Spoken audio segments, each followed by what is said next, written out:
ঠিক আছে, বলবো। খুব সুন্দর এক্সিবিশন হয়েছে।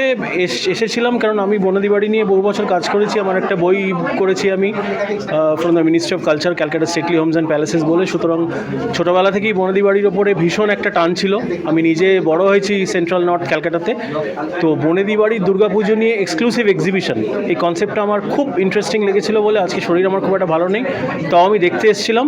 তো দেখতে এসে সমৃদ্ধ হলাম, তার কারণ কলকাতার বাইরের যে রাজবাড়ি এবং জমিদার বাড়ি, সে সমস্ত অনেক বাড়িরই আমরা হদিশ জানি না। আমি কলকাতায় প্রাইমারিলি কাজ করেছি, তো সেই সমস্ত ছবি দেখলাম এবং অনেক অসাধারণ কম্পোজিশনস রয়েছে, মোমেন্ট রয়েছে, ফ্রেমিং এবং লাইট এবং বিভিন্ন ফটোগ্রাফারের তাদের পার্সপেক্টিভ সব মিলে, এবং সুরিত এবং শ্রাবণী, বৃষ্টি ওরা যেটা করেছে, মানে ওদের উদ্যোগটা যে ওরা এই পুরো অনেক ফটোগ্রাফারকে একসঙ্গে করে এরকম একটা থিমেটিক এক্সিবিশনকে কিউরেট